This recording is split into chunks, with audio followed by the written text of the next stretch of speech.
오늘 창립 63주년 기념주일을 맞이하여서 에베소 1장 22절 23절 말씀을 가지고 하나님께서 기뻐하시는 교회, 이 같은 제목으로 함께 말씀의 은혜를 나누기 원합니다.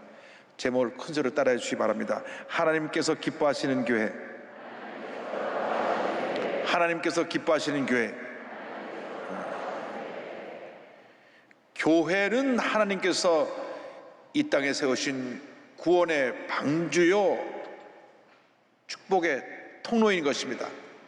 교회는 모든 그리스도인들의 영적인 고향이고 한평생 살아가는 동안 신앙의 보금자리인 것입니다. 예수 믿는 사람이 교회를 떠나서는 올바른 신앙생활을 할 수가 없습니다. 그래서 예수 믿는 사람들에게 진정한 축복은 하나님이 기뻐하시는 교회를 잘 만나는 것입니다. 그리고 그 교회에서 신앙생활을 잘하는 것입니다. 여러분 모두가 주님 안에서 복받은 하나님의 자녀라는 것을 잊지 않게 되기를 주님의 이름으로 축원합니다.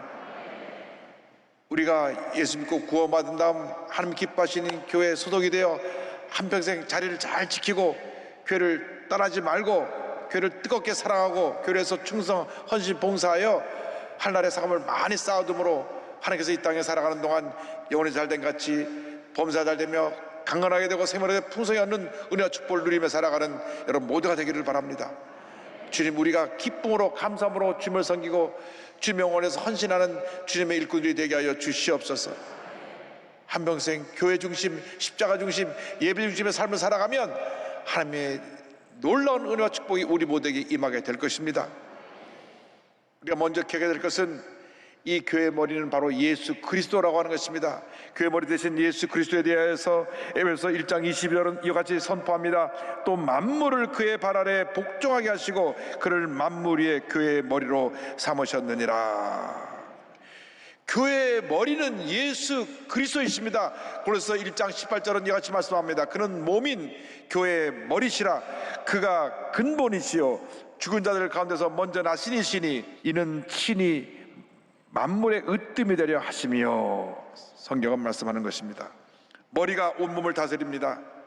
그래서 교회는 첫째도 예수님의 뜻, 둘째도 예수님의 뜻, 마지막도 예수님의 뜻이 이루어져야 합니다. 왜냐하면 예수님이 머리가 되시기 때문에 머리 대신 예수님의 뜻을 받들어 섬길 때 교회에 하나님의 은혜가 넘쳐나게 되는 것입니다. 우리는 모두 머리 대신 예수님의 명령을 따르는 주님의 일꾼인 것입니다. 주님께서 우리에게 사명을 주셨습니다. 이 십자가의 복음을 세계 만민에게 전파하라. 그리고 예수의 사랑을 우리 주위에 소외되고 헐벗고 굶주리고 병든 사람에게 전하라. 그래서 복음 증거와 사랑 실천을 우리의 사명을 알고 힘써 실천할 때 하나님께서 우리에게 큰 은혜를 내려주시는 것입니다. 예수 믿고 나서 우리는 이 주님 앞에 갚을 수 없는 큰 사랑의 빚을 졌기 때문에 그 빚을 갚기 위해서 주의 복음을 전해야 되고 사랑을 실천해야 됩니다. 복음 증거와 사랑 실천은 교회에 맡기신 가장 큰 사명이요 우리 모두에게 주신 성도의 의무요 마땅히 해야 될 일이라는 것을 잊지 않게 되기를 바랍니다. 제일 처음으로 탄생된 예루살렘 교회가 폭발적으로 부흥했던 것은 이와 같은 복음 증거와 사랑 실천에 앞장서기 때문인 것입니다. 그래서 교회가 폭발적으로 부흥하고 많은 사람에게 칭찬받는 교회가 되고 하나님의 영광이 나타나는 교회가 되었습니다. 사도행전 2장 44절로 45절은 설명합니다. 믿는 사람이 다 함께 있어 모든 물건을 서로 통용하고 또 재산과 소유를 팔아 각 사람의 필요를 따라 나눠주며, 47절입니다. 하나님을 찬미하며 또 온 백성의 칭송을 받으니 주께서 구원받는 사람을 날마다 더하게 하시니라. 복음 전파와 사랑 실천에 힘쓰니까 하나님께서 복을 내려주셔서 교회가 날마다 부흥했습니다. 모든 백성들이 교회를 칭찬했습니다. 존경받는 교회, 하나님께서 함께 하셔서 복을 주시는 교회가 되었던 것입니다. 오늘날 우리에게 필요한 것이 바로 이와 같은 초대교회의 모습입니다. 주님, 우리를 성령으로 충만케 하여 주셔서 힘써 복음을 전하게 하여 주시고 소외된 이웃을 향하여 주의 사랑을 실천함으로 초대교회가 온 백성의 칭찬을 받은 것처럼 칭찬받는 교회가 되게 하여 주시옵소서. 하나님의 영광이 나타나는 교회 되게 하여 주옵소서. 주님께서 복을 내려주셔서 구원받은 사람이 날마다 더하여지는 복된 교회 되게 하여 주시옵소서. 우리가 첫사랑의 감격으로 회복하고 기쁨과 감사함으로 주님을 섬겨서 날마다 교회가 부흥하고 선한 영향을 이웃에 끼침으로 말미암아 모든 사람들이 교회를 칭찬하고 교회에 대해서 저들이 감사하고 교회를 존경할 수 있는 그 같은 모습으로 우리가 선한 영향을 끼쳐야 될 줄로 믿습니다. 코로나19를 통과하면서 교회가 문매를 맞았습니다. 원래 출발이 신천지인데 신천지가 원래 예수 장막 성전이라 그랬다가 예수 믿는 사람들을 저들이 유혹해 가려고 교회라고 하는 이름을 붙였습니다. 신천지는 진정한 교회가 아닌 것입니다. 사이비 이단 집단인 것입니다. 그래서 신천지를 통해서 이 나라에 코로나가 확 확산되고 나니까 모든 매스컴이 교회. 그래서 교회가 문매를 맞게 됐습니다. 그러나 이것이 기회입니다. 우리가 이제 잘하기만 하면 온 세상 사람으로부터 칭찬을 받게 되고 존경받는 교회의 모습으로 자리매김하게 될 것입니다. 그러기 위해서는 우리가 예수의 사랑을 실천해야 됩니다. 때를 얻든지 뭐든지 복음을 증거하고 병들고 소외되고 상처 입은 이웃에게 예수 사랑을 전할 때 하나님의 은혜가 임하고 하나님의 놀라운 축복이 우리 모두에게 넘쳐나게 될 것입니다. 그리고 사회로부터 온 백성으로부터 칭찬받는 교회가 될 것입니다. 주님, 우리 교회가 이 같은 모습을 회복하게 하여 주셔서 하나님의 은혜와 축복이 넘쳐나게 하여 주시옵소서. 날마다 기도하며 복음을 전하고 사랑을 실천하는 여러분 되기를 주님의 이름으로 축원합니다. 둘째로, 이 교회는 예수님의 머리이실 뿐 아니라 예수님의 몸된 교회라는 것을 잊지 말아야 합니다. 에베소 1장 23절입니다. 교회는 그의 몸이니 만물 안에서 만물을 충만하게 하시는 이의 충만함임이라. 교회는 그리스도 예수를 머리로 하는 교회, 그 그리스도의 몸이 되는 교회인 것입니다. 그리스도가 우리 머리가 되시고 이 몸이 그리스도의 지체가 되기 때문에 우리는 모두 그리스도의 몸에 속한 지체들입니다. 지체가 모두 하나가 되어야 되는 것입니다. 어떤 경우에도 지체 안에서 다툼과 갈등이 있으면 안 됩니다. 만약에 몸에 어느 한 곳에 문제가 생기면 온몸이 아픈 것입니다. 여러분 병원에 가서 수술 받아보시면 아시겠지만 수술 받고 나면 온몸이 아프고 회복하느라고 오랜 시간이 걸립니다. 그래서 우리는 그리스도의 몸이라는 것을 알고 주의 사랑으로 똘똘 뭉쳐 하나 되어서 주의 사랑을 실천하는 주님의 자녀들이 되어야 합니다. 고린도전서 12장 25절 27절은 설명합니다. 몸 가운데서 분쟁이 없고 오직 여러 지체가 서로 같이 돌보게 하셨느니라. 만일 한 지체가 고통을 받으면 모든 지체가 함께 고통을 받고 한 지체가 영광을 얻으면 모든 지체가 함께 즐거워하느니라. 너희는 그리스도의 몸이요 지체의 각 부분이라.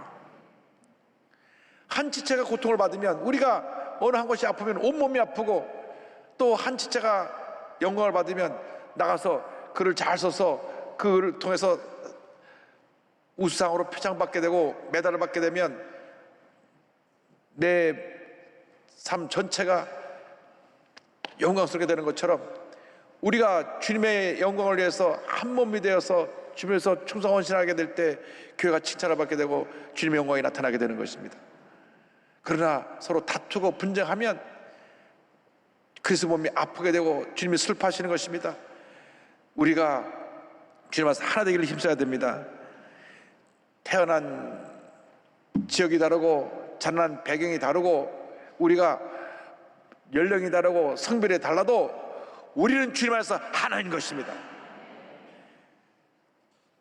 에베소 4장 2절 3절에 하나 되기를 힘쓰라고 권면합니다. 모든 겸손과 온유로 하고 오래 참음으로 사랑 가운데서 서로 용납하고 평안에 매는 줄로 성령이 하나 되게 하신 것을 힘써 지키라. 성령이 하나 되게 하신 것을 힘써 지키라. 성령이 하나 되게 하신 것을 힘써 지키라. 주님께서 이 에베소를 통해서 우리에게 주신 말씀인 것입니다. 하나 되기를 힘써 지키라. 왜? 자꾸 인간의 생각이 나타나서 하나 되지 못하고 파벌이 생기고 나누고 다투니까, 이것은 다투고 나누는 것은 사탄의 역사이니까 성령이 하나 된 것을 힘써 지키라. 고린도 교회에 큰 부흥이 일어났습니다. 성령의 각종 은사가 나타났습니다. 그런데 그 안에 파벌이 생겨나서 분쟁이 생겨나니까 사도 바울이 너무나 안타까워서 그들에게 편지를 보냅니다. 그것이 오늘날 성경 고린도 전서가 됐습니다. 고린도전서 앞부분에 이와 같이 고면합니다. 1장 11절 12절입니다. 내 형제들아, 글로의 집 편으로 너희에 대한 말이 내게 들리니 곧 너희 가운데 분쟁이 있다는 것이라. 내가 이것을 말하거니와 너희가 각각 이르되 나는 바울에게, 나는 아볼로에게, 나는 게바에게, 나는 그리스도에게 속한 자라 한다는 것이니. 성령의 은사가 나타나서 크게 부흥하는 교회에 파벌이 생겨났습니다. 나는 아볼로파다, 나는 게바파다, 나는 바울파다, 나는 그리스도파다. 그래가지고 서로 끼리끼리 자기들끼리 뭉쳐가지고 갈등과 다툼이 생겨났습니다. 너무나 사도 바울이 마음이 아팠습니다. 어떻게 그리스도의 한 몸 된 너희들끼리 서로 나눠가지고 끼리끼리 하고 그렇게 분쟁하고 다투느냐. 그래서 저들이 성령에서 하나 될 것을 고면합니다. 이 모든 것이 인간의 어리석음과 교만, 고집으로 생겨난 잘못인 것입니다. 주님 안에서 하나가 되어야 합니다. 분열과 다툼은 이유야를 막론하고 이것은 하나님 기뻐하지 않는 일이요 마귀 역사라는 것을 잊지 말아야 합니다. 그래서 갈라디아서 5장 15절에 이와 같이 권면합니다. 만일 서로 물고 먹으면 피차 멸망할까 조심하라. 어떤 경우에도 교회 안에서 나누고 다투는 일은 있어서는 안 됩니다. 참으로 감사한 것은 우리 교회가 63년을 지나는 동안 단 한 번도 교회가 분열되지 않았다고 하는 것입니다. 주님의 은혜입니다. 교회가 너무 부흥해서 교회를 그 지성전을 다 독립시키는 일은 있었어도 안에서 싸워서 분열된 적은 없습니다. 우린 주님 안에서 하나입니다.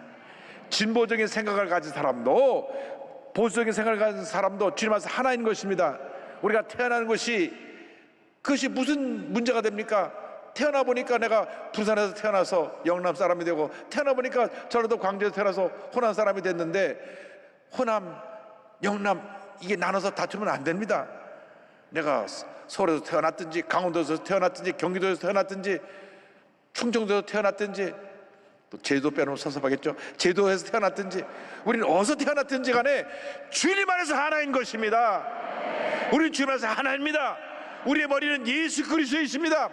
예수 그리스도 외에 교회에 머리가 없습니다. 예수님만이 홀로 존귀함을 받으시고 높임 받으시고, 첫째도 예수님, 둘째도 예수님, 마지막도 예수님인 것입니다. 할렐루야. 주님께 모든 영광 돌립니다. 주님 안에서 하나 되어서 기쁨으로 하나님을 섬기고 주의 법을 전하고 사랑을 실천할 때 하나님의 큰 복이 우리 모두에게 임하게 될 것입니다. 무엇보다 지금 우리는 220만 외국인들이 함께와 살고 있는 다문화 시대에 살고 있습니다. 그 다문화 시대에 살고 있는 우리가 그들을 차별하면 안 됩니다. 피부가 다르고 나라 국적이 달라도 우린 주님 안에서 하나인 것입니다. 우리 교회 예배가 지금 10개 국어로 동시통역되어서 많은 나라 사람들에게 복음이 전해지고 있습니다. 그들이 와서 예수를 믿고 변화되면 돌아가서 각 나라를 변화시키는 위대한 선교사가 되는 것입니다. 우리 선교사들이 못한 일까지 그들이 가서 다 할 수 있게 되는 것입니다. 그러므로 우리는 주님 안에서 하나가 되어야 됩니다. 주의 사랑과 하나가 되어야 되는 것입니다. 하나가 될 뿐 아니라 날마다 우리는 주님 안에서 성장해야 됩니다. 우리는 무엇보다도 영적인 성숙과 함께 또 질적인 부흥 성장도 함께 따라야 되는 것입니다. 날마다 성장하는 교회에 대해서 에베소 4장 15절에 그 목표를 말씀하고 있습니다. 오직 사랑 안에서 참된 것을 하여 범사에 그에게까지 자랄지라. 그런 머리니 곧 그리스도라. 우리의 성장 목표는 예수 그리스도에 있습니다. 주님 안에서 하나가 되어 예수님을 닮아가는 교회, 예수님처럼 인격적으로 성숙해지고 예수님처럼 사랑이 많고 예수님같이 치료와 주님의 은혜를 널리 펼치는 그런 교회로 성숙해야 되는 것입니다. 예수님을 닮아가지 않으면 세상 사람들에게 손가락질을 당하고 비판을 받게 되는 것입니다. 그래서 예수님 사람이 날마다 성장해야 됩니다. 인격적으로 달라져야 됩니다. 화를 하루에 10번씩 내던 사람들이 예수 믿고 나서는 화를 내지 않는 모습으로, 온유한 그러한 양 같은 모습으로 바뀌어야 되는 것입니다. 그것이 성숙입니다.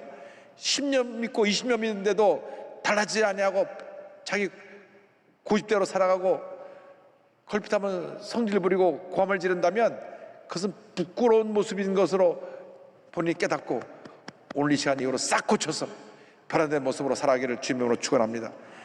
영적으로 성숙하고 인격적으로 성숙하고 또 많은 사람들이 모여들어서 양적으로도 부흥하는 복된 교회가 되기를 바랍니다. 그런데 성장하기 위해서는 우리가 하나가 되어서 서로 협력해야 됩니다. 에베소 2장 21절 22절입니다. 그 안에서 건물마다 서로 연결하여 주 안에서 성전이 되어가고 너희도 성령 안에서 하나님이 거하실 초소가 되기 위하여 그래서 예수 안에서 함께 지어져 가느니라. 우리는 미완성이지만 성령 안에서 우리가 하나 되어서 함께 지어져 가는 것입니다. 어린아이가 태어났는데 자라지 않고 누워서 버둥거리고만 있으면 얼마나 그것이 부모님의 큰 근심 걱정거리가 되겠습니까? 마찬가지입니다. 교회가 탄생하여 날마다 부흥해야 되는데 아무것도 안 해가고 찌그락찌그락 다투고 문제가 생기고 부흥하지 않다면 우리 주님이 얼마나 근심하시고 슬퍼하시겠습니까? 이제 우리는 잘못된 내 모습을 다 내던져 버리고 성령 안에서 하나 되어 놀라운 부흥의 역사를 이루어야 됩니다. 주님 몸된 교회가 부흥하지 않는다는 것은 문제가 있다고 하는 것입니다. 그 문제를 우리가 빨리 해결해야 되는 것입니다. 어느 교회든지 주님 안에서 성령 안에서 하나됨을 이루고 놀라운 부흥을 이룰 때 하나님께서 복을 내려주실 것입니다. 말씀과 기도가 주님 앞에 더 간절히 드려져야 됩니다. 예배를 향한 사모하는 마음이 있어야 됩니다. 그래야 될 때 하나님께서 성령으로 우리 기름 부어주시고 우리가 서로 협력을 하나 되게 하시고 날마다 교회가 성장하게 만들어 주시는 것입니다. 에베소 4장 15절은 말씀합니다. 오직 사랑 안에서 참된 것을 하여 범사에 그에까지 자랄지라. 그런 머리니 곧 그리스도라. 우리는 날마다 성장하고 또 성장해야 됩니다. 늘 주의 말씀을 묵상함으로 성령으로 충만하여 주의 뜻을 분별하고 하나님의 귀한 역사를 이루어나가는 우리 모두가 되어야 합니다. 그것이 바로 성령 충만입니다. 에베소 5장 17절 18절입니다. 그러므로 어리석은 자가 되지 말고 오직 주의 뜻이 무엇인가 이해하라. 술 취하지 말라. 이는 방탕한 것이니 오직 성령으로 충만함을 받아라. 오직 성령으로 충만함을 받아라. 성령 충만이 문제 해결의 길인 것입니다. 힘써 복음을 전할 수 있는 능력도 성령 충만의 열매로 맺혀지게 되는 것입니다. 우리가 나가서 사랑을 실천할 수 있는 능력도 성령 충만할 때 우리에게 임하게 되는 것입니다. 주님 우리를 성령으로 충만케 하여 주셔서 우리에게 맡긴 귀한 사명 감당케 하여 주시옵소서.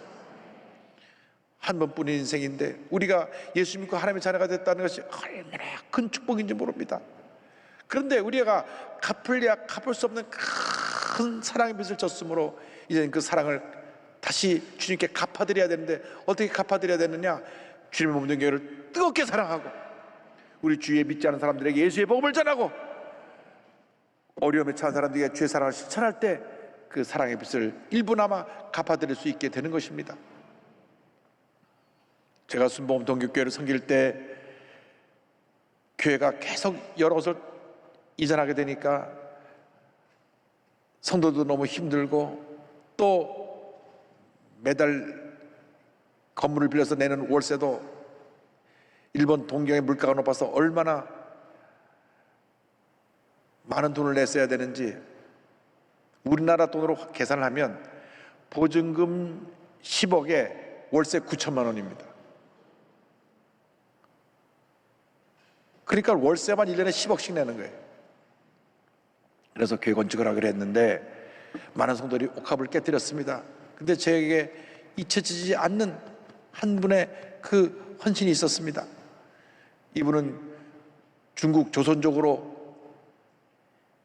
남편과 어린아이를 두고 일본에 와서 내가 딱 2년만 일하고 가겠다. 2년만 일하고 들어가면 연면으로 돌아가서 10년 동안 가족들 생활할 수 있는 생활비가 생기기 때문에 와서 일을 했습니다. 얼마나 전도도 열심히 했는지 그 중국에서 온 조선족들 또 중국 사람 전도해가지고 그 구역이 30명은 넘고 40명이 되고 이분은 밤마다 식당에 가서 그릇을 닦습니다. 밤새 그릇 닦아서 손이 퉁퉁 부어 있습니다. 그릇을 다 닦고 밤을 꼬박 새고 난 다음 새벽에 와서 눈물로 주 앞에 기도드립니다. 그래서 열심히 일하고 또 돈을 모아서 이제 2년이 거의 다 돼갖고 중국으로 돌아가려고 하는데 어느 날 새벽에 나와서 기도하는 성령의 감동이 왔습니다. 너 중국 돌아가려고 모아놨던 그 돈 다 주님 앞에 건축헌금으로 드려라. 저 다음 달이면 이거 가지고 돌아가서 내가 그렇게 나를 그리워하고 보고 싶어하는 내 아이도 만나고 내 남편과 함께 지내야 되는데 이거를 내가 주님께 내면 전 어떡합니까? 기도만 하면 주님께 드려라. 주님께 드려라. 옥합을 깨뜨린 열처럼 주님께 드려라.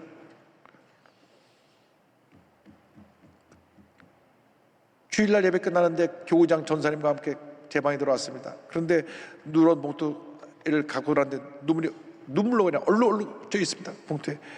주님 앞에 건축업으로 드립니다 하고 저한테 들어와서 기도받고 나갔습니다.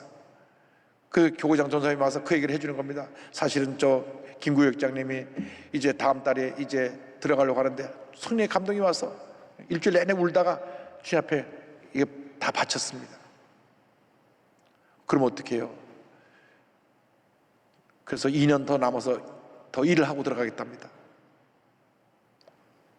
제 마음이 참 너무나 아팠습니다. 주님 많고 많은 성도 가운데 왜 그렇게 힘들고 어려운 사람을 감동시켜셔가지고 저것을 다 주님 앞에 헌금하게 하시고 저것 때문에 또 2년을 더 남아서 일을 해야 되는데 밤새 나가서 그릇 닦는 그 고통스러운 일을 하게 하십니까?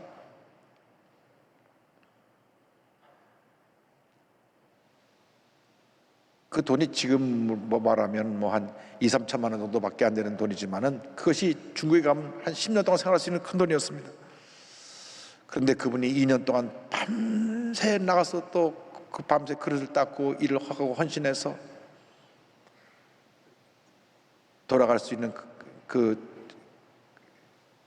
돈을 모아가지고 돌아갔는데 그 2년 동안 신학 공부를 해가지고 들어가서 교회를 세우고 교회가 부흥하고 주의 앞에 선교사로 귀하게 쓰임받고 있습니다.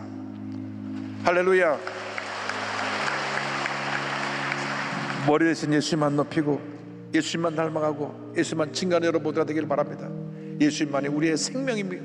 우리의 모든 것 되시고 우리의 삶의 전부가 되신다는 것을 잊지 말고 예수님을 닮아가고 예수님을 힘쓰자는 여러분 모두가 되기를 주님의 이름으로 축원합니다.